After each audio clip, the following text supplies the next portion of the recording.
நம்முடைய பிதாவாகிய தேவனுடைய அன்பும் ஆண்டவராகிய இயேசு கிறிஸ்துவின் கிருபையும் சமாதானமும் உங்கள் அனைவரோடும் கூட என்றென்றைக்கும் இருப்பதாக. தலைப்பு: நான் உன்னை விட்டு விலகுவதும் இல்லை, உன்னை கைவிடுவதும் இல்லை. யாத்திராகமம் 20ஆம் அதிகாரம் 9வது கட்டளையான பிறருக்கு விரோதமாக பொய் சாட்சி சொல்லாதிருப்பாயாக என்ற கட்டளையை குறித்து நாம் ஆராய்ந்து வருகிறோம். பொய் சாட்சி சொல்வது தவறு, பொய் பேசுவது தவறு. வெளிப்படுத்தல் 21ஆம் அதிகாரம் 8ஆம் வசனத்திலும் 22ஆம் அதிகாரம் 15ஆம் வசனத்திலும் பொய் பேசுகிறவர்கள் நரகாக்கினைக்கு செல்வார்கள் என்று வேதம் வெளிப்படையாக சொல்லுகிறது. அதனால் நாம் இந்த பொய் என்கிற பாவத்திற்கு விலகி பொய் சாட்சி சொல்லாமல் இருப்போமாக. ஆதியாகமம் 3ஆம் அதிகாரத்தில் பொல்லாத ஆவியான சாத்தான் ஏவாள் அம்மாவிடம் பொய் சொல்லுகிறான். இந்த பழத்தை நீங்கள் சாப்பிட்டால் நீங்கள் சாகவே சாக மாட்டீர்கள் என்று. அந்த பழத்தை சாப்பிட்டதினால்தான்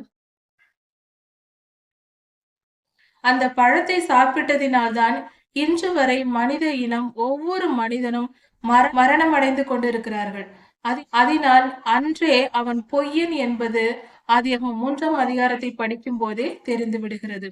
அதனால் பொய் என்பது ஒரு பாவம் என்றும் அது நரகத்திற்கே நம்மை அழைத்து செல்லும் என்பதை புரிந்து கொண்டு பொய் பேசாமல் இருப்போம். அப்போஸ்தலர் 5ஆம் அதிகாரத்தில் அனனியா சப்பீரால் என்பவர்களை பற்றி ஒரு காரியம் கொடுக்கப்பட்டிருக்கிறது. நமது ஆண்டவராகிய இயேசு கிறிஸ்து உயிர் தெழுந்த பின்பு கர்த்தருடைய 12 சீஷர்களும் ஊழியம் செய்கிறார்கள் கர்த்தருக்கு. அப்படி பிரசங்கம் செய்யும் போது நிறைய மக்கள், அங்கிருந்த ஆதி திருச்சபையின் மக்கள் எல்லோரும் கூடி கர்த்தரை ஆராதித்து பலர் ரட்சிக்கப்பட்டு, ஆயிரக்கணக்கான பேர் ரட்சிக்கப்பட்டு வருகிறார்கள். கர்த்தருடைய வருகை சமீபம் என்று அவர்கள் நினைத்து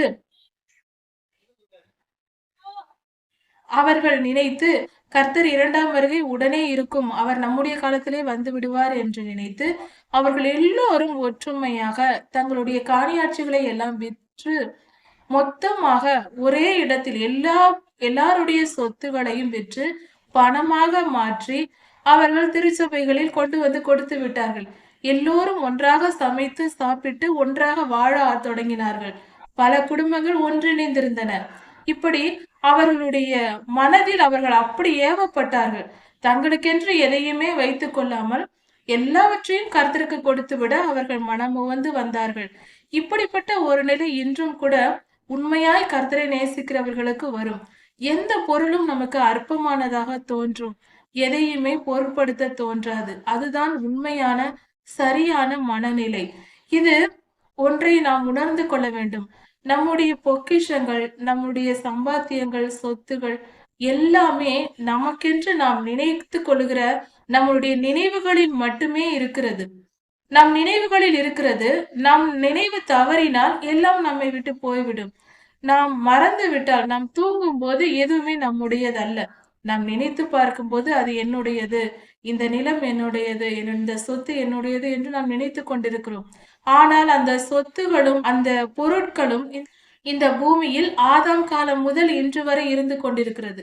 ஒரே ஒரு காரியத்தை நினைத்துக் கொள்ளலாம். ஒரு 10 ஏக்கர் நிலம் இருக்கிறது என்று வைத்துக் கொள்ளலாம். அது என்னுடையது என்று நாம் சொல்லிக் கொள்கிறோம். இந்த வீடு என்னுடையது என்று நாம் சொல்லிக் கொள்கிறோம். ஆனால் பாருங்கள், இந்த நிலங்கள் எல்லாமே ஆதாம் காலத்திலிருந்து இன்று வரை இருக்கிறது. 1000 வருட அரசாட்சியிலும் இந்த இடத்தில் தான் அது அப்படியே இருக்க போகிறது. ஆதாமும் ஏவாளும் வாழ்ந்த போது நாம் நிற்கிற இந்த பூமி இருந்தது. ஆனால் நாம் இல்லை. நாம் இப்பொழுது வந்தோம். கூடிய விரைவில் நாம் சென்று விடுவோம். நம் வாழ்க்கை 70-80 வருடங்கள் மட்டுமே மனித வாழ்க்கை. ஆனால் இந்த நிலங்கள் எல்லாம் அப்படியே இருக்க போகிறது. அப்படி இருக்க இது என்னுடைய சொத்து என்று நாம் எப்படி சொல்ல முடியும்? நாம் போகும்போது இதை எடுத்துக்கொண்டு என்னுடையது என்று நாம் உரிமை பாராட்ட முடியாது. இது ஒரு மாயையான காலமாக இருக்கிறது. இந்த பூமியில் மனிதனுடைய வாழ்க்கை ஒரு மாயையா இருக்கிறது. அதனால்தான் கர்த்தர் தம்முடைய ஜனமாகிய இஸ்ரவேலருக்கு கூடார பண்டிகையை ஆசரிக்க சொன்னார். வருடந்தோறும் 7 நாட்கள் கூடாரங்களில் தங்கியிருக்க வேண்டும் என்று கர்த்தர் சொல்லி கொடுத்தார். இது ஏன் அப்படி செய்தார் என்றால், இதுதான் பொருள். அதாவது, இந்த உலகத்தில் வாழ்கிற மனித வாழ்க்கை என்பது நிரந்தரமானதல்ல. இங்கு இருக்கிற எதுவும் உங்களுக்கு நிரந்தரமான சொத்து அல்ல. கர்த்தருடைய பிள்ளைகள் உண்மையான நீதிமான்களுக்கு நித்திய ஜீவனே உண்மையான சுதந்திரமாய் இருக்கிறது. நித்திய ஜீவன் தான் நமக்கு சொத்து. அதுதான் நம்முடைய நிரந்தரமான வாழுமிடம். அந்த இடத்தை தான் நாம் தேட வேண்டும். அதற்கு தேவையான ஆயத்தத்தை தான் நம் வாழ்க்கையில் நாம் கடைபிடிக்க வேண்டும். இவ்வுலக வாழ்க்கையில் இங்கே நிரந்தரமாக இருக்க போவதில்லை எனும்போது, இதையே நாம் நினைத்து கொண்டு வாழ்வது, இங்கேயே பொக்கிஷங்களை சேர்த்து வைப்பது அறிவுள்ள செயலாக தோன்றவில்லை. நாம் எங்கு நிரந்தரமாக இருக்க போகிறோமோ அந்த இடத்தில் சொத்தை சேர்ப்பதே நமக்கு நல்லது. அப்பொழுதுதான் அதை முழுமையா அனுபவிக்க முடியும். அப்படியானால் நாம் நித்திய ஜீவனுக்குள் தான் நாம் வசிக்க போகிறோம் என்றால், நாம் அதற்கேற்ற ஆயத்தத்தை அடைந்து அங்கு பொக்கிஷங்களை நாம் சேர்த்து வைக்க வேண்டும். எப்படி பரலோகத்தில் நம்முடைய பொக்கிஷங்களை சேர்த்து வைப்பது?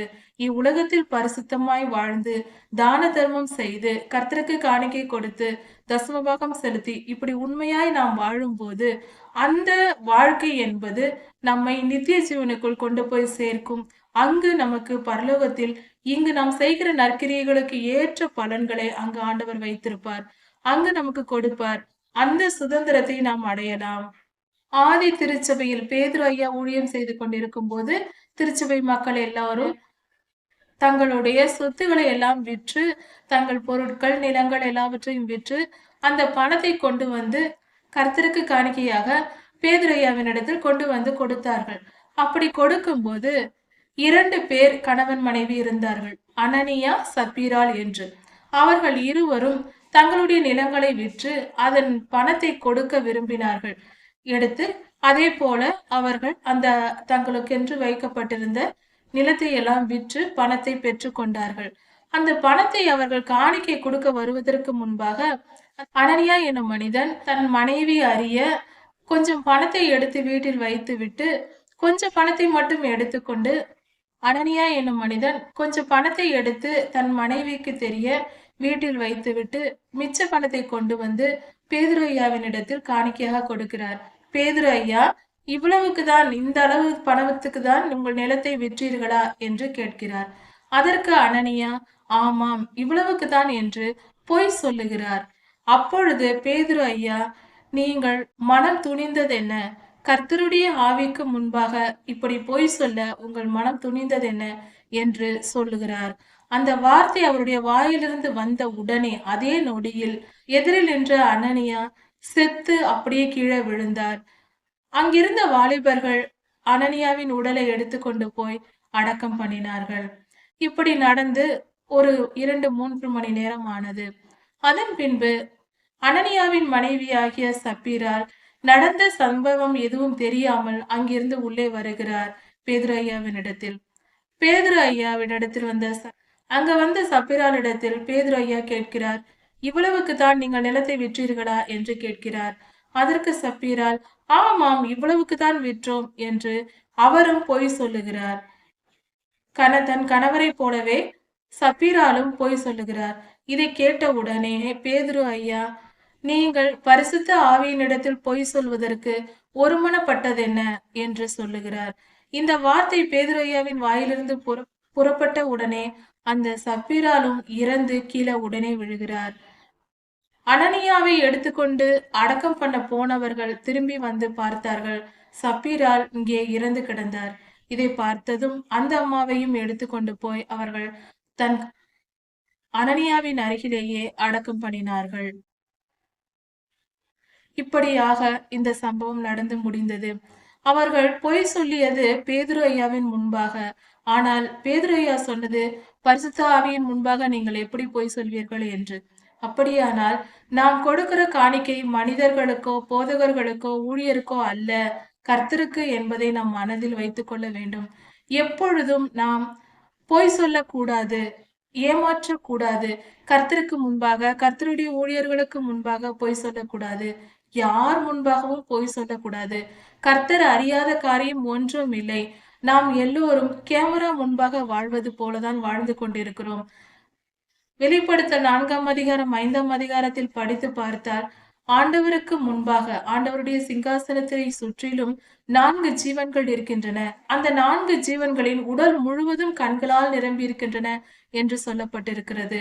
அந்த கண்கள் எவை? அவைகள் பூமியில் உள்ள பூமி முழுவதும் சுற்றி பார்க்கக்கூடிய எல்லா திசைகளிலிருந்தும் பார்க்கக்கூடிய கர்த்தருடைய கண்களே அவைகள். கர்த்தருடைய ஆவியானவரின் அவதாரங்கள் தான் அந்த 4 ஜீவன்களும். இப்படி இருக்க நாம் பயபக்தியோடு இருந்து கர்த்தர் நம்மை பார்த்து கொண்டிருக்கிறார் என்ற நினைவோடு இருந்தால் நாம் எப்பொழுதும் பொய் சொல்ல மாட்டோம், பாவம் செய்ய மாட்டோம், களவு செய்ய மாட்டோம், விபச்சாரம் செய்ய மாட்டோம். எந்த பாவத்திற்கும் இருதயம் துணியாது. உண்மையை அறிந்து கொள்வோம். இது சத்தியமான உண்மை. கர்த்தர் எப்பொழுதும் நம்மை பார்த்து கொண்டிருக்கிறார். எசேக்கியேல் தீர்க்கதரிசன புஸ்தகத்தில் 1ஆம் அதிகாரத்திலும் ஆண்டவருடைய அந்த மண்டலத்தின் அருகே 4 சக்கரங்கள் இருந்தது. அந்த சக்கரங்கள் சுற்றிலும் கண்களால் நிரம்பி இருந்தது என்று சொல்லப்பட்டிருக்கிறது. இப்படி பார்க்கும்போது கர்த்தர் எவ்விடத்தில் உள்ளோரையும் எல்லோரையும் அவர் பார்த்து கொண்டிருக்கிறார். அவர் நல்லோர் மேலும் தீயோர் மேலும் தமது சூரியனை உதிக்க பண்ணுகிறார் என்று சொல்லப்பட்டிருக்கிறது. அப்படியானால் அந்த வெளிச்சம் பரவுகிறது. எல்லோரையும் கர்த்தர் பார்த்து கொண்டிருக்கிறார். எப்பொழுதும் பார்த்து கொண்டிருக்கிறார். இந்த நேரம் அல்ல, அந்த நேரம் அல்ல. கர்த்தருடைய கண்களுக்கு மறைவாக நாம் எங்கும் போக முடியாது. தாவீதையா கூட சங்கீத புஸ்தகத்தில் சொல்லி இருக்கிறாரே, நான் விடியற் காலத்து சட்டைகள் எடுத்து சமுத்திரத்தின் கடையாந்திரத்தில் போய் நான் தங்கினாலும் கர்த்தாவே நீர் அங்கேயும் இருக்கிறீர் என்று சொல்லியிருக்கிறார். நான் அதிகாலையில் இருட்டோடு எழும்பி கடலின் அடியில் போய் ஒளிந்து கொள்ளலாம் என்று ஓடினேன், அங்கேயும் நீர் ஆண்டவரே இருக்கிறீர், நான் எங்கு போய் ஒளிந்து கொள்வேன் என்று பாவம் செய்த பின்பு அவர் புலம்புகிறார். இப்படியாக நாம் கர்த்தருக்கு மறைவாக எங்கும் போக முடியாது. அதை புரிந்து கொண்டு எப்பொழுதும் உண்மை உள்ளவர்களாக, நீதியையும் சத்தியத்தையும் கடைபிடிக்கிறவர்களாக, நல்ல நீதிமான்களாக வாழ முயற்சிக்க வேண்டும். பொய் பேசக்கூடாது. சிறு வயதிலேயே ஆரம்பிக்கிற ஒரு பாவமாக இது இருக்கிறது. பொய்யில் துவங்கி அது மிகப்பெரிய மரணத்தில் முடிகிறது. அக்னி கடலில் கொண்டு போய் சேர்க்கும். பாவம் வேண்டாம். பொய் பேசுவது மகா பெரிய கொடிய பாவம். எல்லா பாவத்திற்கும் ஆரம்பமாக பொய் பேசுதல் இருக்கிறது. சிறு பிள்ளைகள் 2-3 வயதிலேயே பொய் பேச தொடங்குகின்றது. அப்பொழுதே அவர்களை கண்டித்து வழி நடத்தினால் பொய் பேசக்கூடாது, உண்மையாய் பேச வேண்டும் என்று சொல்லி கொடுத்து விட வேண்டும் பெரியவர்கள். இப்படி செய்யும் போது அந்த பிள்ளைகள் பரிசுத்தவான்களாக மாற முடியும். நாம் நாம் நாம் போன செய்தியில் கேட்ட பொய்யின் ஆவி பரலோகத்திலிருந்து வந்தது. அந்த சிதேக்கியா போன்ற 400 தீர்க்கதரிசிகளுக்குள் புகுந்தது. அவைகள் பேசியது. அதே போல இஸ்ரவேலின் ராஜாவை கொல்லவும் அவைகள் செய்தது என்பதை 1 ராஜாக்கள் 22ஆம் அதிகாரத்தில் பார்த்திருக்கிறோம். போன செய்தியில் இதை பற்றின விளக்கத்தை கண்டிருக்கிறோம். அப்படி இருக்க நாம் பொய் என்பது உண்மை, பொய் பேசுவது பாவம், பொய்யின் ஆவி என்பது உண்மை. அது மனிதர்களை ஆளுகை செய்கிறது. வெளிப்படுத்தல் 22:8 சொல்லப்பட்டிருக்கிறது போல அது நரகாக்கினைக்கு எடுத்து நம்மளை அழைத்து செல்லுகிற ஒரு காரியமா இருக்கிறது. அதனால் பொய் வேண்டாம். பொய் பாவம். பிறருக்கு விரோதமாக பொய் சாட்சி சொல்லக்கூடாது. மத்தேயு 26ஆம் அதிகாரம் 60-61 வசனங்களை பார்க்கும்போது நமது ஆண்டவராகிய இயேசு கிறிஸ்துவை குற்றம் சுமத்தும்படியாக அவர் மேல் குற்றம் சுமத்தி அவரை சிலுவைக்கு கொண்டு போக வேண்டும் என்று பொல்லாத மனிதர்கள் நினைக்கிறார்கள், யூதர்கள். அப்பொழுது அவர்கள் குற்றம் படுத்த கர்த்தரை ஆராய்ந்து பார்க்கும்போது அவரிடத்தில் ஒரு குற்றமும் இல்லை. அதனால் அவர்கள் 2 பொய் சாட்சிகளை ஏற்படுத்துகிறார்கள். நமது ஆண்டவராகிய இயேசு கிறிஸ்து 3 நாளைக்குள்ளே தேவாலயத்தை நீங்கள் இடித்து போடுங்கள், அதை நான் கட்டி விடுவேன் என்று சொன்னதாக பொய் சாட்சி சொல்லுகிறார்கள். ஆண்டவர் அது தமது சரீரத்தை குறித்து அவர் சொன்னார், தேவாலயம் என்று. ஆனால் அவர்களோ சாலமோன் ராஜா கட்டின அந்த கால அந்த கட்டிடத்தை சொல்லுகிறார் என்று சொல்லி பொய் சாட்சி சொல்லி அவரை சிலுவையில் அறைய ஒப்பு கொடுத்தார்கள். பாருங்கள், கடைசியில் கர்த்தரை சிலுவையில் அறைவதற்கும் அவர்கள் பயன்படுத்திய ஆயுதம் பொய் சாட்சி தான். அதனால் இந்த கட்டளை பயங்கரமானது. சிறு வயதிலிருந்தே சிறு பிள்ளைகளையும் தொடர்ந்து பிடிக்கக்கூடிய பாவமாயிருக்கிறது. ஒன்றும் அறியாத 2-3 வயதுடைய குழந்தைகள் கூட பொய் சொல்ல தொடங்குகின்றன. அதனால் இந்த பெரிய பாவத்திற்கு நாம் எதிரடியாக எதிர்த்து நின்று, நான் இந்த பொய்யின் ஆவியை எதிர்த்து நின்று கர்த்தருக்கு பிரியமாய் வாழ்ந்து நித்திய ஜீவனை சுதந்திரித்துக் கொள்ள பங்குடையவர்களாய் நாம் மாறுவோம். பொய் சாட்சி சொல்லாதிருப்போம் பிறருக்கு விரோதமாக.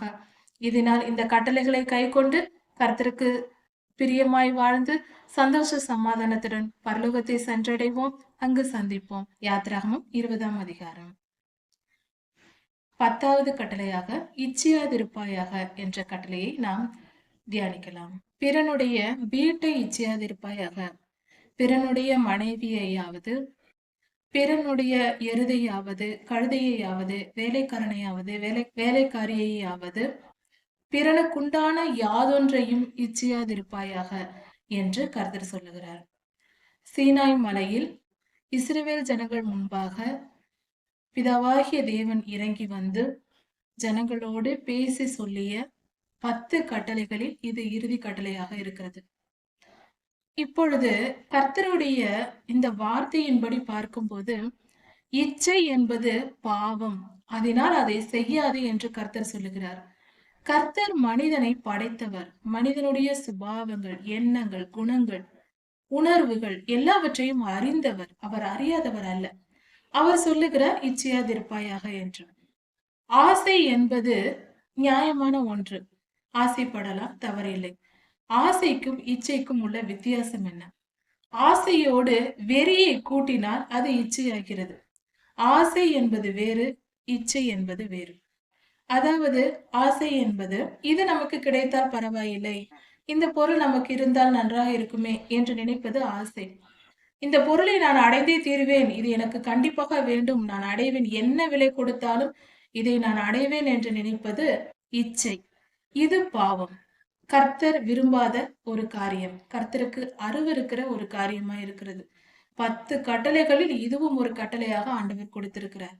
அப்படி இருக்க அடுத்தவர் பொருளை நீர் ஆசைப்படாது.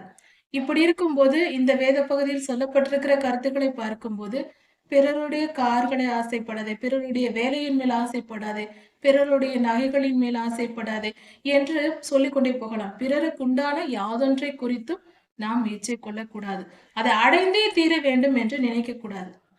இப்பொழுது சாதாரணமாக ஒரு நகையை பார்க்கிறோம், அழகாக இருக்கிறது என்று ரசிப்பது அது இச்சை அல்ல, அது அழகு, அது ரசனை, அவ்வளவுதான். இதை போல வாங்க வேண்டும் என்று நினைத்தால் கூட அதுவும் பாவம் இல்லை. நமக்கு வசதி ஏற்படும் போது நம்முடைய பணத்தில் அதை வாங்கலாம், அதுவும் தவறில்லை. ஆனால் நமக்கு எந்த தகுதியும் இல்லாத போது, நம்முடைய நிலைக்கு மிஞ்சி நம்மால் பெற முடியாது என்று நினைத்தும் அந்த பொருளை நான் அடைந்தே தீர்வேன் என்று நினைத்தால் அது பாவம். அது பொருளானாலும் சரி, பிறருக்குண்டான எந்த விஷயமா இருந்தாலும் அது பாவமாக இருக்கிறது. அதனால் திருடக்கூடாது. அதனால் பிறருடைய பொருளை இச்சிக்க கூடாது. யோபு 31ஆம் அதிகாரம் 1ஆம் வசனத்தில் ஒரு வார்த்தை சொல்லப்பட்டிருக்கிறது. யோபையா சொல்லுகிறார், என் கண்களோடு உடன்படிக்கை பண்ணின நான் ஒரு கன்னிகையின் மேல் நினைப்பாய் இருப்பது எப்படி என்று. அதாவது கண்களின் இச்சையை குறித்து சொல்லுகிறார். அதாவது இச்சை என்பது 2 வகையாக வேதம் சொல்லுகிறது. ஒன்று கண்களின் இச்சை, இன்னொன்று மாம்சத்தின் இச்சை. கண்களின் இச்சை என்பது பிரதானமாக ஆரம்பமாக இருக்கிறது எல்லா இச்சைக்கும். கண்களால் பார்த்து அதன் மேல் ஆசைப்படுகிறது. பொதுவாக கண்கள் பார்க்கிற விஷயங்கள் எல்லாம், இச்சிக்கக்கூடிய காரியங்கள் எல்லாம் அதை அடைய வேண்டும் என்று தோன்றும். இதைதான் கண்களின் இச்சை என்று சொல்வது. அப்படி இருக்க மாம்சத்தின் இச்சை என்பது சாப்பிடுவது போன்ற, விபச்சாரம் செய்வது, இப்படிப்பட்ட காரியங்கள் மாம்சத்தின் இச்சையாக இருக்கிறது. அதனால் நாம் இந்த இச்சைகளை விட்டுவிட வேண்டும். யாக்கோபு 1ஆம் அதிகாரம் 14-15ஆம் வசனத்தில் சொல்லப்பட்டிருக்கிறது, அவனவன் தன் தன் சொந்த இச்சைகளினால் இழுக்கப்பட்டு சிக்குண்டு சோதிக்கப்படுகிறான். பின்பு இச்சையானது கர்ப்பம் தரித்து பாவத்தை பிறப்பிக்கும், பாவம் பூரணம் அடையும் போது மரணத்தை பிறப்பிக்கும் என்று சொல்லப்பட்டிருக்கிறது. இந்த வார்த்தைகளை நாம் தியானிக்கும் போது ஒரு காரியம் புரிந்து கொள்ளலாம். நம் மனித வாழ்க்கையின் மிகப்பெரிய ரகசியம் இந்த 2 வேத வசனங்களில் இருக்கிறது. அந்த ரகசியம் வெளிப்படுத்தப்பட்டு இருக்கிறது. என்னவென்றால், ஒரு மனிதனுக்கு வருகிற துன்பங்கள், துயரங்கள், பாடுகள் இவைகள் ஏன் வருகிறது என்பதற்கான விளக்கம் யாக்கோபு 1ஆம் அதிகாரம் 14ஆம் வசனத்தில் சொல்லப்பட்டிருக்கிறது. நாம் மனதில் எதை இச்சிக்கிறோமோ அதுவே துன்பத்திற்கு காரணமாக அமைகிறது. அதன் வழியாய் நமக்கு துன்பம் வரும். பொதுவாக கர்த்தருக்கு பிரியமில்லாத பாவமான காரியங்களை, வீடியோக்களை, சினிமாவை போன்ற பாவமான காரியங்களை பார்த்தால் கண்களில் பிரச்சனை வரும். எந்த காரியத்தில் ஈடுபட நினைக்கிறானோ அதே காரியத்தில் அவர்களுக்கு பிரச்சனை வரும். இந்த இச்சை மனிதனுக்குள் இருக்கிறதோ அதன் மூலமாகவே அடிக்கப்பட்டு துன்புறுத்தப்பட்டு அந்த இச்சை பாவம் என்பதை அவன் உணர்ந்து திருந்தும் வரை அவன் பாடுபடுவான். இது ஒரு வாழ்க்கை ரகசியமாக இருக்கிறது. இப்படிப்பட்ட ஒரு துன்பத்தை நாம் ஏற்றுக்கொள்ள கூடாது என்று நினைத்தால், என் வாழ்க்கையில் துன்பம் வரக்கூடாது என்று நினைத்தால் இச்சையை விட்டுவிட வேண்டும். எந்த மனிதன் மேல் இச்சை, எந்த பொருட்கள் மேல் இச்சை, எந்த பொருட்கள் மேல் இச்சை, எந்தவித காரியத்தின் மேல், எந்தவித சந்தோஷங்களின் மேல் இச்சை, இந்த மாதிரி இச்சை காரியங்களை விட்டுவிட வேண்டும். அப்பொழுது நமக்கு துன்பம் வராது. கர்த்தர் எதை கொடுக்கிறாரோ அதை நான் ஏற்றுக்கொள்வேன். அது எனக்கு போதுமானது. கர்த்தர் கொடுக்கிற எனக்கு ஆகாரம் அது போதுமானது. எதை கொடுத்தாலும் அதை புசித்து வாழ்வேன். கர்த்தர் எனக்கு கொடுக்கிற ஆசீர்வாதங்கள் போதுமானது. அதை வைத்து நான் வாழ்வேன். நான் பெரிய பணக்காரனாக வேண்டும், பெரிய காரியங்களை சாதிக்க வேண்டும் என்று வீணாக அலையக்கூடாது. நியாயமான கர்த்தருடைய வார்த்தையின்படி நாம் போராடினால் பரவாயில்லை, அது சரிதான். எதை செய்தாலும் கர்த்தருடைய கட்டளையின்படி நாம் செய்யும் போது அது சரியாக இருக்கும். நாம செய்கிற எல்லா காரியங்களும் பாவமானதாகவே இருக்கும். அதனால்தான் கர்த்தர் எனக்கு கீழ்ப்படிந்து நடங்கள் என்று சொல்லுகிறார். ஏனென்றால் நாம செய்கிற காரியங்கள் எல்லாம் நாமவே எல்லாவற்றையும் முடிவு செய்வதல்ல, பொல்லாத ஆவிகளால் ஏவப்பட்டு நாம் செய்கிற காரியங்களா இருக்கிறது. பரிசுத்த ஆவியானவரால் நாம் ஏவப்பட்டு செய்யும் போது அது பரிசுத்தமானதாக நல்ல காரியங்களாக நம் வாழ்க்கையை வளப்படுத்துகிறதாக இருக்கும். பொல்லாத ஆவிகளின் ஏவுதலால் செய்யப்படும் போது மனிதர்கள் பாவம் செய்து இச்சித்து அந்த இச்சையின் நிமித்தம் பாவத்தில் விழுந்து மிகுந்த துன்பத்திற்கும் துயரத்திற்கும் ஆளாக நேரிடும். அதனால் இந்த இச்சையை வெறுத்து விடுவோம். கண்களின் இச்சைக்கு இடம் கொடுத்த சிம்சோன் ஐயாவின் சரித்திரத்தை நாம் பார்க்கிறோம்.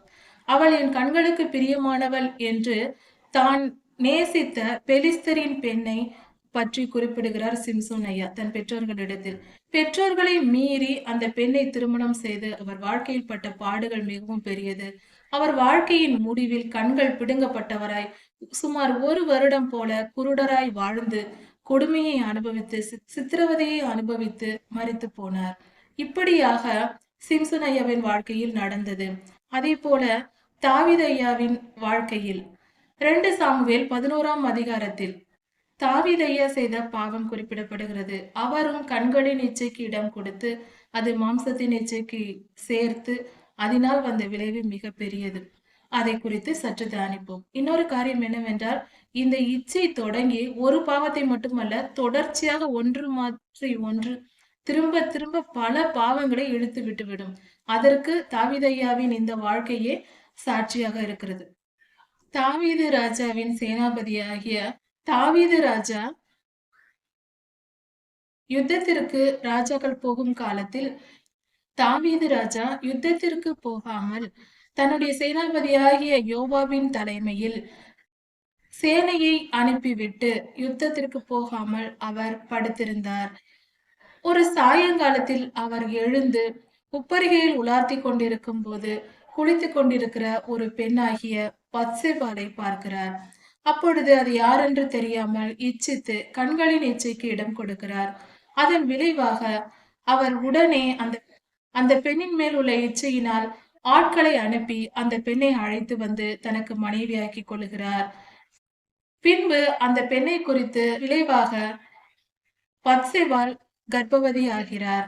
இந்த நிலையில் பத்சேபால் சொல்லி அனுப்புகிறார் தாவீது ராஜாவுக்கு.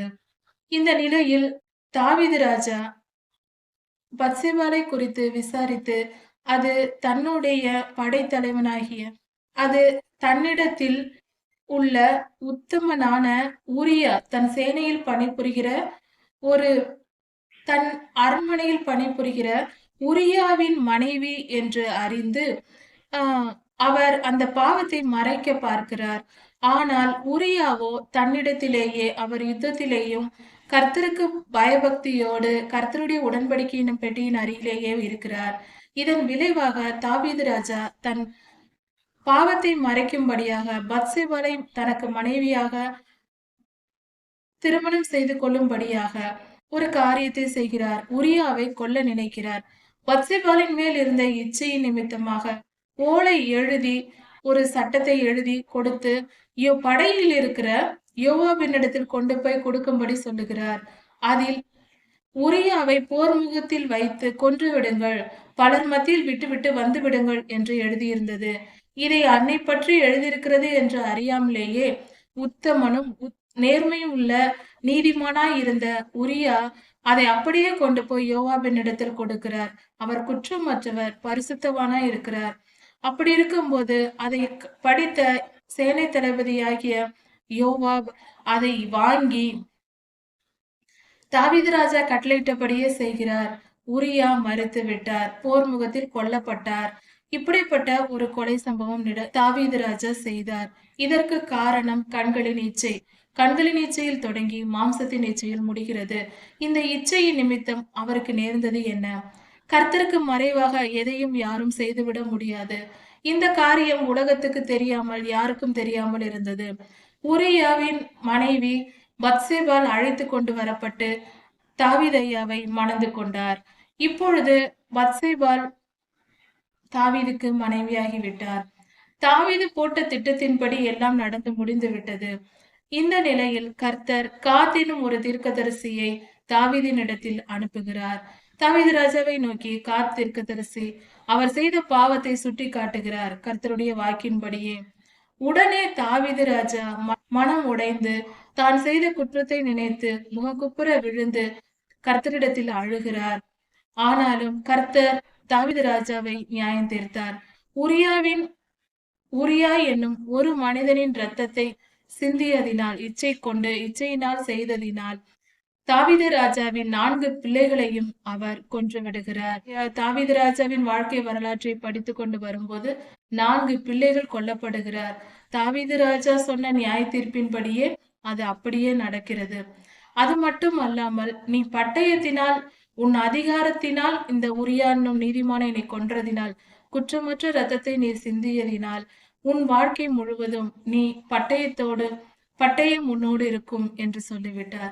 அதாவது தாவீது ராஜா மரிக்கும் காலம் வரைக்கும் யுத்தம் செய்து கொண்டே இருந்தார். ஏதாவது ஒரு யுத்தம் வந்து கொண்டே இருந்தது. இப்படிப்பட்ட ஒரு நியாய தீர்ப்பை சண்டையை அவர் பெற்றுக்கொண்டார். அதற்கு காரணம் அவர் குற்றமற்ற இரத்தத்தை சிந்தியதே. இச்சை என்பது அது கொலை செய்யும் அளவுக்கும் தற்கொலை செய்யும் அளவுக்கும் கூட கொண்டு போய்விடும். சிலர் மற்றவர்களை கொலை செய்வார்கள், சிலர் தன்னைத்தானே தற்கொலை செய்து கொள்வார்கள். இச்சைக்கு இடம் கொடுக்க கூடாது. இச்சை என்பது மகா பெரிய பாவத்தில் கொண்டு போய்விடும்.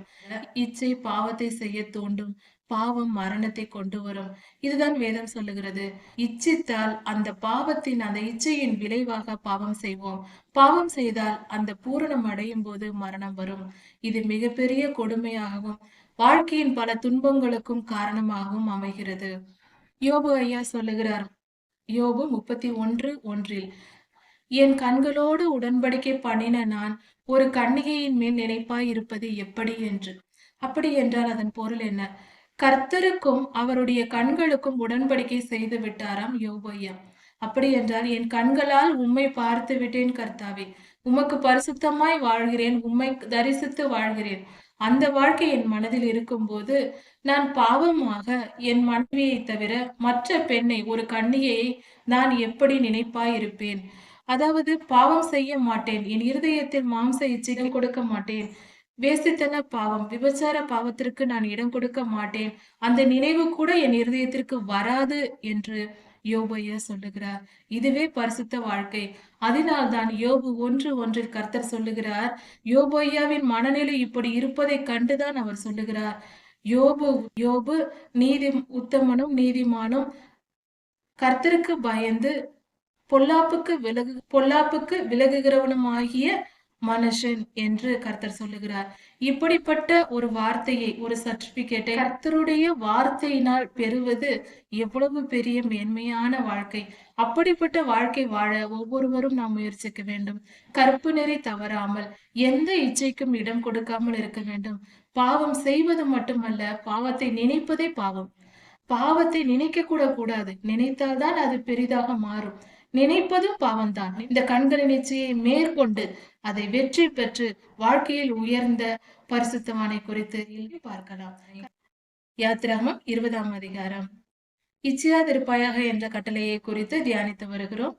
இந்த செய்தியில் அதன் தொடர்ச்சியை பார்க்கலாம்.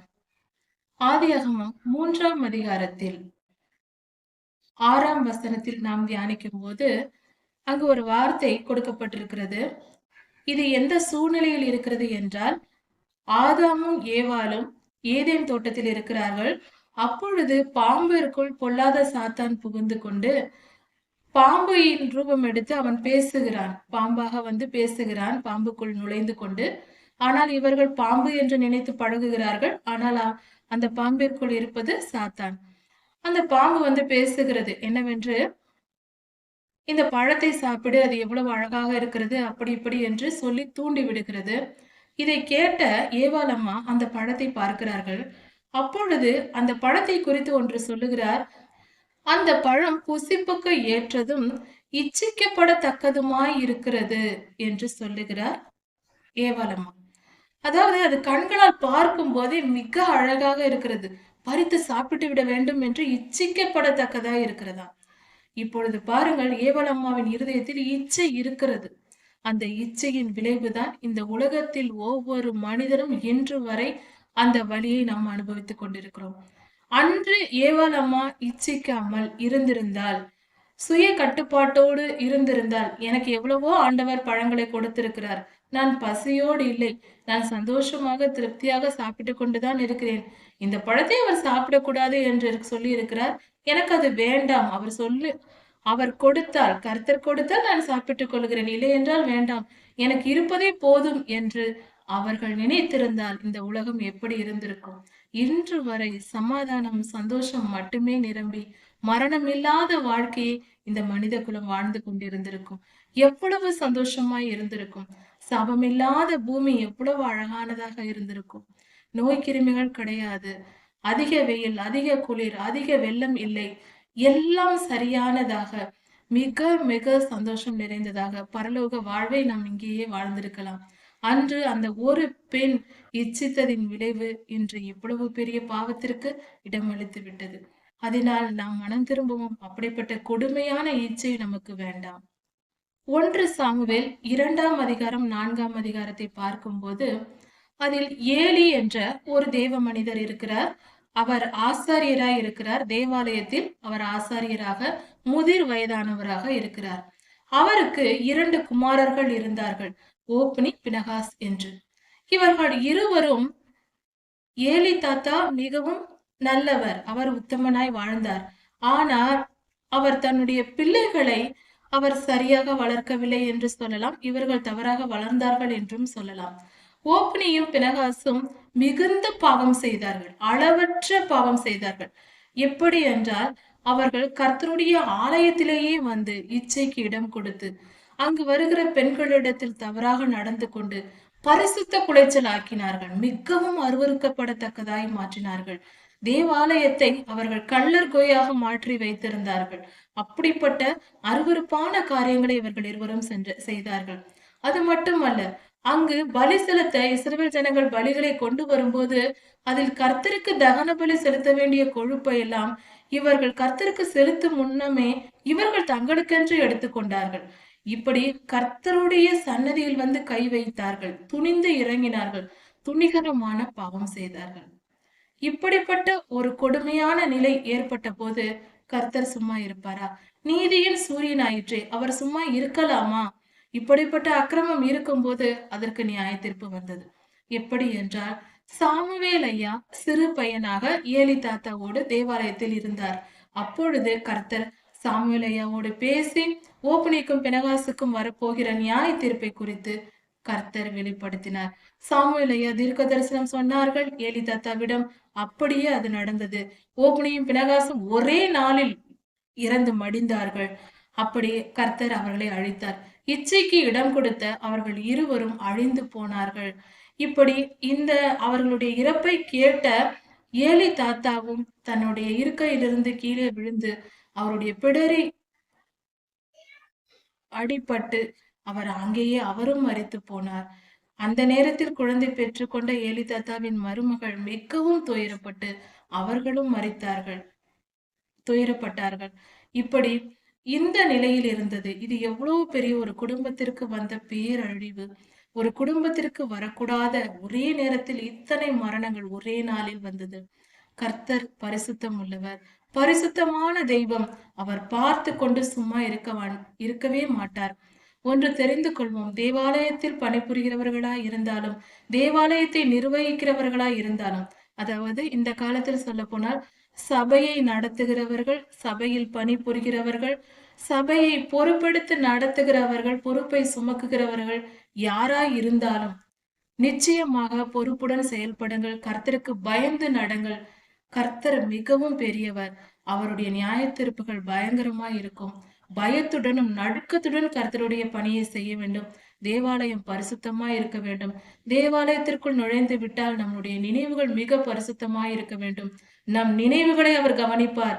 நாம் என்ன பார்க்கிறோம், நாம் என்ன செய்கிறோம், நாம் என்ன நினைக்கிறோம் என்பதையெல்லாம் கர்த்தர் கவனித்துக் கொண்டிருக்கிறார் என்பதை மறக்க வேண்டாம். தேவாலயத்தில் பணி செய்து கொண்டு பாவம் செய்தால் கண்டிப்பாக கர்த்தருடைய திருச்சபையில் பணி செய்து கொண்டு சபையை நடத்தி கொண்டு அப்படி இருக்கிறவர்கள் ஒரு சிறு தவறு செய்தாலும் மிகப்பெரிய நியாய தீர்ப்பு வரும். கர்த்தருக்கு பயந்து நடந்து கொள்ளுங்கள். கர்த்தருடைய திருச்சபையை பாழாக்காதீர்கள். திருச்சபையில் அருவருப்பான காரியங்களை கேள்விப்படும் போது மிகவும் வேதனையாக இருக்கிறது. அது கர்த்தர் சகித்து கொண்டு இருக்க மாட்டார். அந்த மனிதர்கள் குறித்தே வேதனையா இருக்கிறது. பாவம் செய்கிறவர்களை பார்த்தே வேதனையாக இருக்கிறது. அவர்களுக்கு வரப்போகிற நிலை மிக கொடியது. அதை வாயால் சொல்லவும் முடியாது. அந்த அளவுக்கு கர்த்தர் நியாயம் தீர்த்து விடுவார். ஓப்னி பினகாசின் சரித்திரத்தை தயவு செய்து 2 சாமுவேல் 2ஆம் அதிகாரம் 4ஆம் அதிகாரத்தில் வாசித்து பார்க்கவும். கர்த்தருக்கு பயப்படுகிற பயத்தோடு வாழவும். அடுத்தது இச்சையை மேற்கொண்ட யோசேப்பையாவின் சரித்திரத்தை பார்க்கலாம். ஆதியாகமம் 39ஆம் அதிகாரத்தில் யோசேப்பையாவின் வாழ்க்கையில் நடந்த சம்பவம் கொடுக்கப்பட்டிருக்கிறது. அவர் போத்திபாரின் வீட்டில் இருக்கிறார். அப்பொழுது ஒரு சம்பவம் நடக்கிறது. அந்த போத்திபாரின் மனைவி மிகவும் தவறான எண்ணம் கொண்ட ஒரு பொல்லாத ஆவி பிடித்த ஒரு பெண்ணாக இருக்கிறாள். அவள் யோசேப்பையாவுடன் தவறாக நடக்க முயற்சி செய்கிறாள். யோசேப்பையா அதை எதிர்த்து விலகி ஓடி வந்து விடுகிறார். இப்படிப்பட்ட தன்னை பயந்து, கர்த்தருக்கு பயந்து நடக்கிற ஒரு மனிதனாக இருக்கிறார். யோசேப்பையா சொல்லுகிறார் அந்த பெண்ணிடத்தில், நான் கர்த்தருக்கு விரோதமாகவும் என் முதலாளிக்கு விரோதமாகவும் எப்படி பாவம் செய்வேன்? நான் தேவனுக்கு விரோதமாக நான் எப்படி பாவம் செய்வேன் என்று கேட்கிறார். யோசேப்பையா அந்த அளவுக்கு தன் இருதயத்தை காத்து கொண்டார். அப்பொழுது அவருக்கு வயது 17. ஒரு இள வயதில் உள்ள ஒரு மகனாக இருக்கிறார். அந்த வயதில் தன் பரிசுத்தத்தை காத்து கொண்டு உண்மையும் உத்தமமாக இருக்கிறார். இப்படி பரிசுத்தமாய் வாழ்ந்ததின் விளைவு என்ன? அவர் கொஞ்ச காலம் புடமிடப்பட்டார். ஆனால் அவருடைய வாழ்க்கையின் முடிவு காலத்தை பார்த்தார். இஸ்ரவேலின் குடும்பத்தையே எல்லாரையுமே, அந்த குடும்பங்கள், இஸ்ரவேலரின் சந்ததி எல்லாரையுமே கர்த்தர் ஆசீர்வதிக்கும்படியாக யோசேப்பையாவின் மூலமாக அந்த குடும்பத்தையே ஆசீர்வதித்தார். எத்தனை குடும்பங்கள், 60-70 பேர் அவர்கள் எகிப்திற்கு வந்தார்கள். அவர்கள் சந்ததி பெருகிற்று. அந்த இஸ்ரவேலின் சந்ததியை காப்பாற்றும் பொறுப்பை யோசேப்பையா கொடுத்தார். எகிப்து தேசத்தில் மிகப்பெரிய அதிகாரியாக மாறினார். இப்படி கர்த்தருடைய ஆசீர்வாதத்தை அவர் பெற்றுக்கொண்டார். இப்படிப்பட்ட ஒரு நல்ல வாழ்க்கை அவருக்கு கிடைத்தது. அவர் உயர்ந்த ஸ்தானத்தில் வைக்கப்பட்டார். அவருடைய தாயையும் தகப்பனையும் அவருடைய அண்ணன்களையும் 10 அண்ணன்களையும் அவர்கள் குடும்பங்களையும் அவர்களுடைய எல்லா பொருட்களையும் காப்பாற்றக்கூடிய பொறுப்பை கர்த்தர் யோசேப்பையாவுக்கு கொடுத்தார்.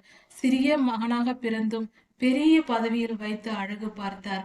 கர்த்தர் ரொம்ப நல்லவர். அவர் பரிசுத்தமாய் வாழ்கிறவர்களை உயர்த்தாமல் விட மாட்டார். பரிசுத்த வாழ்க்கைக்கு நிச்சயம் பலனுண்டு. எப்படி அக்கிரமத்திற்கு பலனுண்டோ அதுபோல பரிசுத்த வாழ்க்கைக்கும் நீதியுள்ள வாழ்க்கைக்கும் நிச்சயம் பலனுண்டு.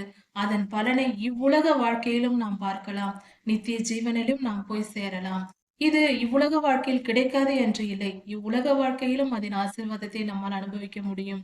நித்திய ஜீவனையும் நாம் சென்று அடைய முடியும். நீதியின் மார்க்கத்தை பின்பற்றுகிறவர்களே உண்மையான புத்திசாலிகள், ஞானவான்கள்.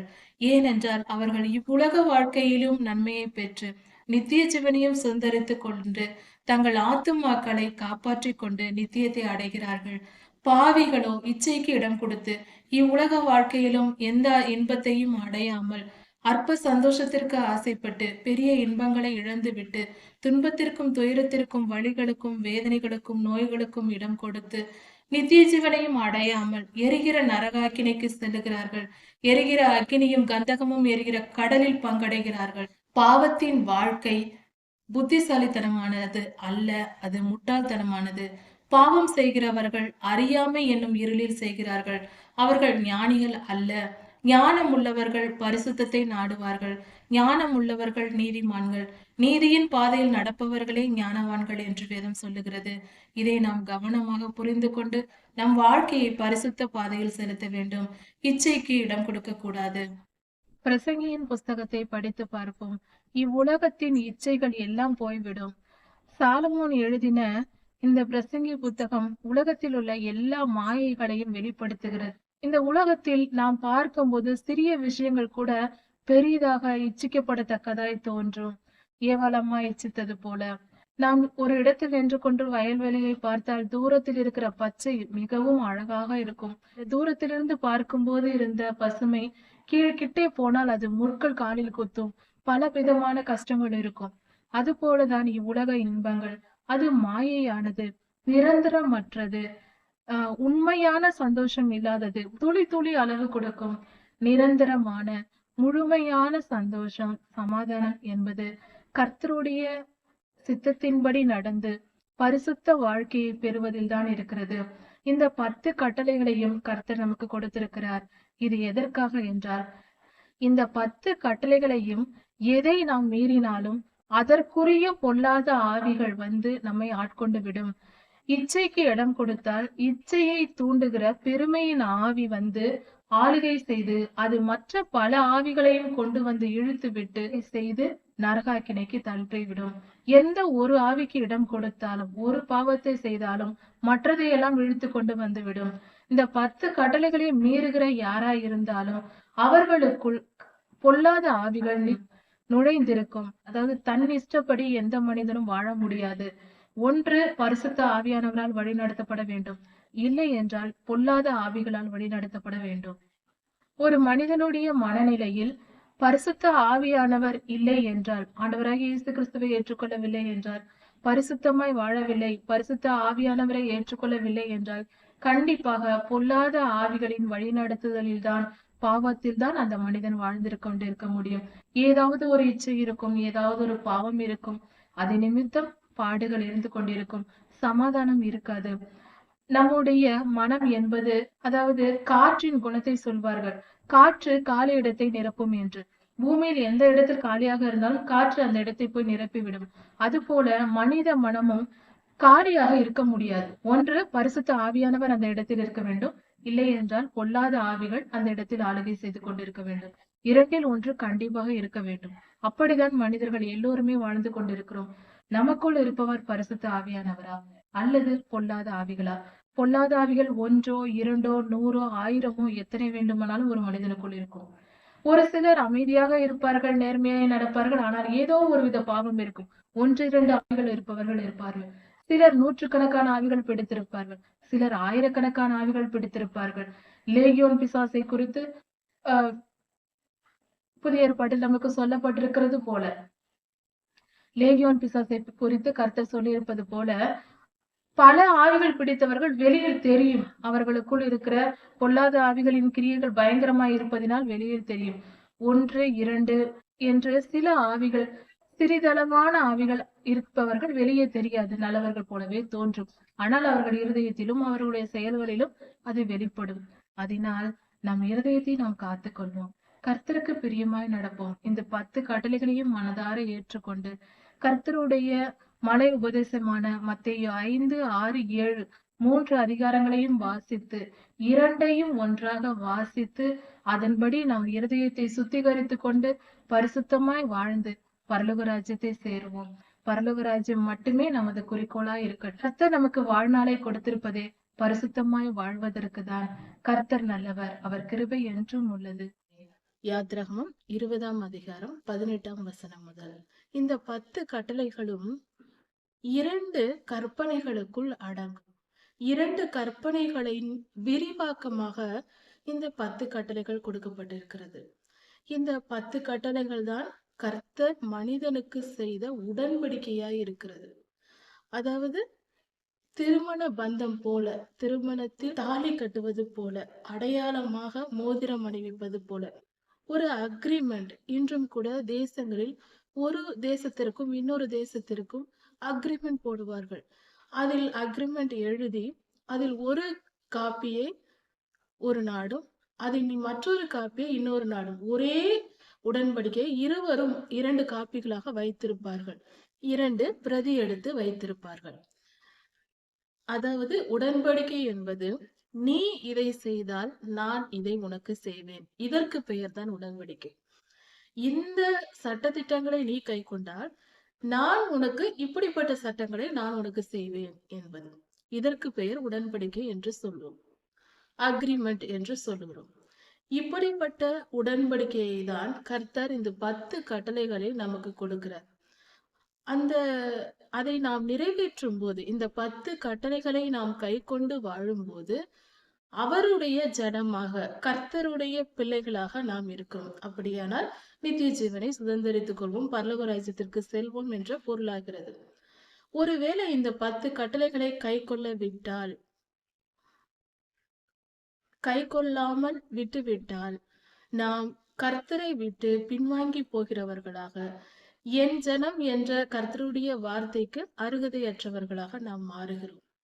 இப்படியாக கர்த்தர் அன்று மோசே ஐயாவின் மூலமாக, மோசே ஐயாவும் இஸ்ரவேலரும் கூடியிருந்த அந்த சீனாய்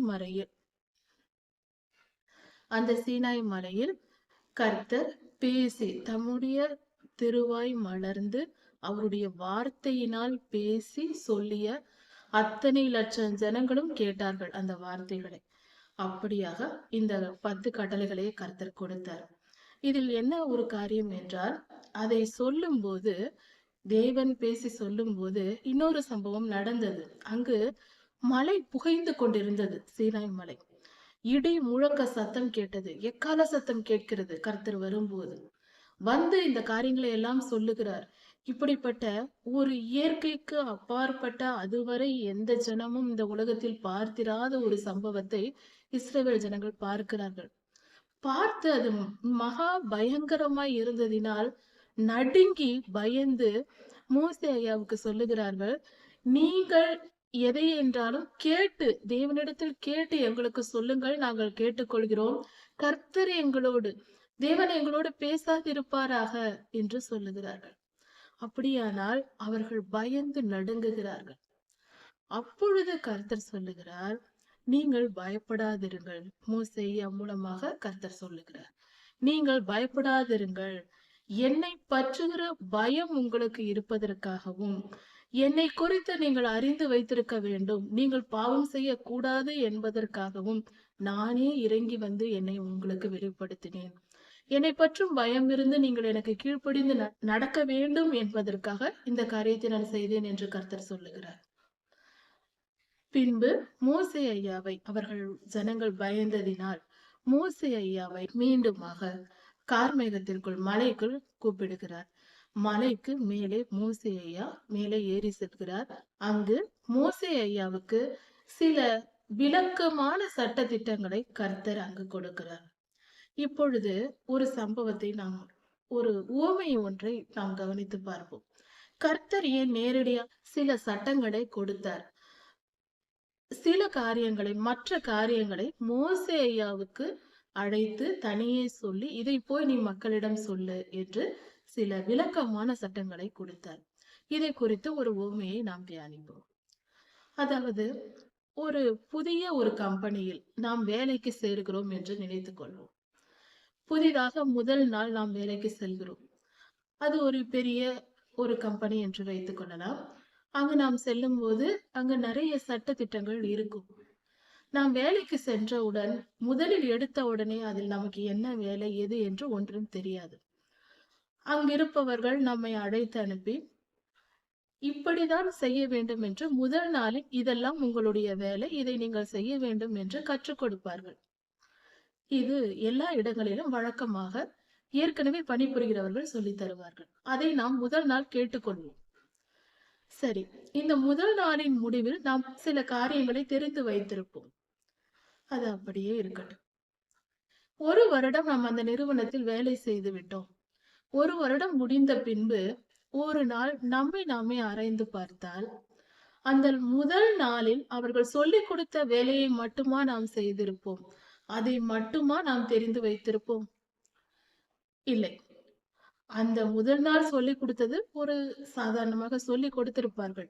அந்த 1 வருட காலம் நாம் பணிபுரியும்போது, அதை நாம் மேலும் பல விளக்கமாக, பல காரியங்களை நாம் வேலை செய்யும்போது அனுபவபூர்வமாக கற்றறிந்து வைத்திருப்போம். 1 வருடம் முடியும்போது பல விஷயங்களை நாமே கற்றுக்கொண்டு, மற்றவருக்கு சொல்லிக் கொடுக்கும் அளவிற்கு நாமே வளர்ந்திருப்போம்.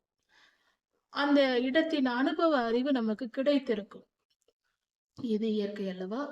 அதேபோல 10 கட்டளைகளும் கர்த்தர் மனிதனுக்கு கொடுத்து விட்டார். இஸ்ரவேல் ஜனங்களுக்கு கொடுத்தார். இப்பொழுது இதை நீங்கள் கைக்கொண்டால் என் ஜனமாய் இருப்பீர்கள் என்று சொன்னார். இன்னொரு காரியம், எகிப்தை விட்டு புறப்பட்டு வரும்போது புறப்பட்டு வந்தவர்கள் எல்லோரும் இஸ்ரவேலர்கள் அல்ல. இஸ்ரவேலர்கள் கூட எகிப்தியரும் பலர் சேர்ந்து வந்தார்கள் என்று வேதம் தெள்ளத் தெளிவாக குறிப்பிட்டிருக்கிறது. வனாந்திர பயணத்தில் இஸ்ரவேலர்களோடு எகிப்தியர்களும் சிலர் இருந்தார்கள். அவர்கள் இந்த ஜனங்களோடு கலந்து இருந்தார்கள் என்று வேதம் தெளிவாக வசனங்களை நமக்கு கொடுத்திருக்கிறது. அதனால் கர்த்தர் பல நியாயங்களை அவர்களுக்கும் சேர்த்தே கொடுத்திருக்கிறார். அதாவது இஸ்ரவேலரோடு சேர்ந்து கர்த்தரை ஏற்றுக்கொண்டு அவர் வார்த்தையின்படி கீழ்ப்படிந்து வந்த எகிப்தியர்களையும் கர்த்தர் தம்முடைய ஜனமாகவே நினைக்கிறார். அதனால் அவர் சொல்லுகிறார், என் கட்டளைகளை நீங்களும் உங்கள் வீட்டில் உள்ள அந்நியனும் கடைபிடிக்க வேண்டும் என்று சொல்லுகிறார். இது கர்த்தருடைய மகா பெரிய தயவு. இந்த கட்டளைகளை கைக்கொள் என்றால் அதன் பலன் உனக்கும் உண்டு, அந்நியர்களாக உங்களிடத்தில் தங்குகிறவர்களுக்கும் உண்டு என்று கர்த்தர் சொல்லுகிறார். அப்படியானால் அன்றே இஸ்ரவேலருக்கு 10 கட்டளைகளை கொடுக்கும் போதே கர்த்தர் அந்நியர் என்றும் புறஜாதியார் என்றும் இஸ்ரவேலர் என்றும் பாகுபாடு பார்க்கவில்லை. என் கட்டளைகளுக்கு கை கொண்டு நடப்பதே முக்கியம் என்பதை வலியுறுத்தி அங்கேயே சொல்லி இருக்கிறார். அவர் இருதயத்தை அந்த இடத்தில் தெளிவாக வெளிப்படுத்தி இருக்கிறார் கர்த்தர். இப்படியாக அந்த கட்டளைகள் கொடுக்கப்பட்டு முடிந்தது. இதன் விளைவாக அங்கு தெளிவாக சொல்லப்பட்டிருக்கிறது. அந்த 10 கட்டளைகளின் விளக்கமாக கர்த்தர் இன்னும் சில சட்டதிட்டங்களை மோசேயாவுக்கு கொடுக்கிறார்.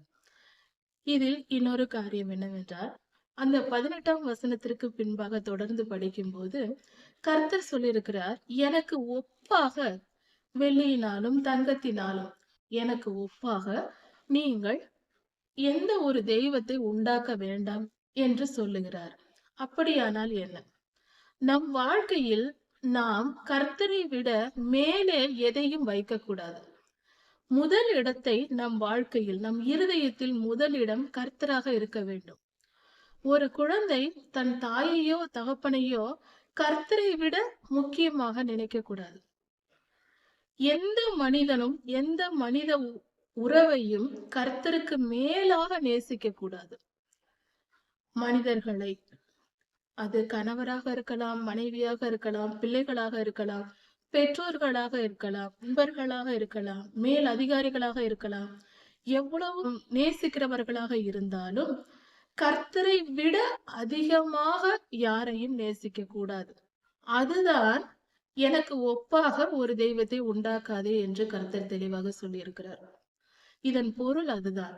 நம் வாழ்க்கையில் சிலர் சொல்வார்கள், எனக்கு கிரிக்கெட் என்றால் உயிர் என்பார்கள். அப்படி எதையுமே அதிகமாய் நேசிக்க கூடாது. எந்த ஒரு பெண்ணையும் அதிகமாய் நேசிக்க கூடாது. உயிருக்கு உயிராக நேசிக்கிறேன் என்று நேசிக்க கூடாது. எந்த ஒரு ஆணையும் உயிருக்கு உயிராக நேசிக்கிறேன் என்று நேசிக்க கூடாது.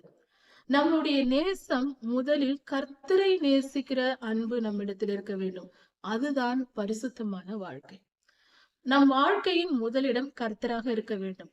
நமக்கு பிடித்த உணவாக இருக்கக்கூடாது. நமக்கு பிடித்த ஒரு என்ஜாய்மெண்ட், டிவி பார்ப்பது, சினிமா பார்ப்பது, கிரிக்கெட் பார்ப்பது போன்ற எந்த காரியமும், எல்லாவற்றையும் செய்தாலும் இந்த காரியங்களை முதலிடத்தில் வைக்கக்கூடாது. எனக்கு உயிருக்கு உயிராய் நான் இதை நேசிக்கிறேன் என்று எந்த விஷயமும் இருக்கக்கூடாது. ஏன் படிப்பாக கூட இருக்கக்கூடாது. வாழ்க்கையில் ஒரு வேலையாக இருக்கக்கூடாது. கர்த்தருடைய கட்டளைகளை மீறக்கூடிய சூழ்நிலை வந்தால் அது எப்படிப்பட்ட வேலையாக இருந்தாலும் தூக்கி எறிந்துவிட்டு வந்துவிட வேண்டும். நிஜத்தில் கடைபிடிப்பவர்கள் பலர் இதுவரைக்கும் கடைபிடித்திருக்கிறார்கள். அது முடியக்கூடிய விஷயம்தான். மனதால் நாம் நினைப்பது மட்டும்தான். மனிதர்கள் இது முடியாது அது முடியாது என்று சாக்கு போக்கு சொல்லி அது சாக்கு போக்கு சொல்வது நம்முடைய இச்சையை குறிக்கிறது, வேறொன்றும் இல்லை. நாம் ஒரு வேலையை அதிகமாய் நேசித்து விட்டால் அது எப்படி என்னை விட்டுவிட அதை விட்டுவிட்டு நான் வருவேன் என்று சொல்லுவோம். அதற்கு காரணம் அதன் பின்பாக இருக்கிற ஒரு பணமாக இருக்கலாம், இல்லை என்றால் பேர் புகழுக்காக இருக்கலாம். ஏதாவது ஒரு காரணத்திற்காக அந்த இச்சையின் நிமித்தமே அதை விடமாட்டோம் என்று நாம் மறுப்போம். மற்றபடி இல்லை. நாம் அதிகமாக எதை நேசித்தாலும் அது விக்கிரகமாக இருக்கிறது. ஒரு பெண்ணை அதிகமாய் நேசிக்கிறவர்கள் மற்ற காரியங்கள் ஏதாவது ஒன்று வேண்டும் என்றால் இந்த பெண்ணை விட்டுவிட்டு அந்த காரியம் முக்கியம் என்று, எனக்கு வேலைதான் முக்கியம், பணம் தான் முக்கியம் என்று போய்விடுவார்கள். இப்படி ஒன்றை மாற்றி ஒன்று, ஒன்றை மாற்றி ஒன்று இச்சித்துக் கொண்டு அந்த இச்சையின் பிறகாலே போவார்கள். இது தவறு. அப்படி நாம் செய்யக்கூடாது. இதைதான் 10வது கட்டளையாக இச்சியாதிருப்பாயாக என்று கர்த்தர் கொடுத்திருக்கிறார். இதைதான் அதன் தொடர்ந்த வசனங்களிலும் கொடுத்திருக்கிறார். நாம் எதையும் விக்கிரகமாக்க கூடாது. நம் வாழ்க்கையின் முதலிடம் என்பது அது கர்த்தருக்குரியதாய் இருக்கட்டும். கர்த்தர் தான் எல்லாவற்றையும் நம் வாழ்க்கையின் ஒவ்வொரு காரியங்களையும் ஆளுகை செய்ய வேண்டும். எந்த முடிவு எடுப்பது என்றாலும் யாரிடம் கேட்பது என்று யோசிக்க கூடாது. முதலில் கர்த்தரிடம் கேட்டு அதை செய்யலாமா வேண்டாமா என்று தெரிந்து கொண்டுதான் அந்த காரியத்தை பற்றியே நாம் யோசிக்க வேண்டும். சிறு உதாரணத்தை பார்ப்போம். நாம் இப்பொழுது நாளைக்கு ஒரு ஊருக்கு செல்ல வேண்டும் என்றால் போகலாமா வேண்டாமா என்று யோசிப்போம். யோசித்து நாம் போகலாம் என்று முடிவு செய்துவிட்டு பின்பு போய் கர்த்தரிடத்தில் கேட்போம், கர்த்தாவே நான் போகலாமா என்று. அது தவறு. முதலில் நாம் கர்த்தரிடம் போகலாமா என்று கேட்டுவிட்டு கர்த்தர் அனுமதித்த பிறகு நாம் செல்ல வேண்டும். நாம யோசித்து முடிவு செய்யக்கூடாது. இப்படி நம் வாழ்க்கையின் எல்லா காரியங்களையும் நாம் கர்த்தரை கேட்டு அவர் சித்தத்தின்படி செய்யும் போது எல்லாம் வெற்றி உள்ளதாக மாறும். நாம் எதை குறித்தும் சந்தேகப்பட தேவையில்லை. இதை செய்யலாம் என்றால் செய்யலாம், செய்ய வேண்டாம் என்றால் விட்டுவிட போகிறோம், அவ்வளவுதான். ஆனால் நாம் எடுக்கிற எல்லா முயற்சிகளும் கண்டிப்பாக வெற்றி பெறும். ஏனென்றால் அதற்கு அனுமதி தருவது கர்த்தர். சில போராட்டங்கள் வேண்டுமானாலும் வரலாம், சில இடைஞ்சல்கள் தாமதங்கள் வந்தாலும் நாம் ஜெபித்தால் போதும், அவைகளும் சரியாகி முழுமையாக அது வெற்றிகரமாக முடியும். அதில் எல்லளவும் சந்தேகம் இல்லை. போராட்டங்கள் இருக்கலாம், ஆனால் முடிவு வெற்றிதான். அது நிச்சயமான ஒன்று. ஏனென்றால் அதை நியமிப்பது கர்த்தர். இப்படியாக கர்த்தரை நம் வாழ்க்கையில் முதலிடமாக வைத்து நம் வாழ்க்கையில் செயல்பட்டால் அதற்கு பெயர்தான் இந்த வசனத்திற்கு கீழ்ப்படிவது. யாத்திராகமம் 20ஆம் அதிகாரம் 19ஆம் வசனத்தை அந்த கீழ்ப்படுகிறோம் என்று பொருளாகிறது. அதனால் கர்த்தருக்கு பயந்து கர்த்தருக்கு கீழ்ப்படிந்து அவருக்கு சித்தமான அவருக்கு பிரியமாய் வாழ கற்றுக்கொள்வோம். அந்த காலத்தில் கர்த்தர் பலிபீடங்களை கட்ட சொன்னார். அப்பொழுதும் கூட அதை கல்லுகளால் கட்ட வேண்டாம், மண்ணால் பலிபீடம் கட்டி அதின் மேல் எனக்கு பலியிடுங்கள் என்றுதான் சொன்னார். அப்படி இருக்க இன்றைய திருச்சபைகள் சபைகள் எல்லாம் பலிபீடங்களாக இருக்கிறது. அது தேவாலயம் என்று நாம் சொல்லக்கூடாது, அது பலிபீடங்கள். இப்படி கர்த்தருக்கு நாம் பலி செலுத்துவதற்கான ஒரு இடம். அப்படி இருக்க நாம் நம் வாழ்க்கையை புரிந்து கொண்டு சகல காரியங்களிலும் நம் வாழ்க்கையின் எல்லா நாட்களிலும் எல்லா சூழ்நிலைகளிலும் கர்த்தரையே அண்டிக் கொண்டு அவர் சித்தத்தின்படி நடந்து அவருக்கு பிரியமாய் வாழ்ந்து கர்த்தருடைய நாமத்தை மகிமைப்படுத்துவோம். நாமும் நித்திய ஜீவனை அடைவோம். கர்த்தர் உங்களை ஆசீர்வதிப்பாராக. மாரநாதா.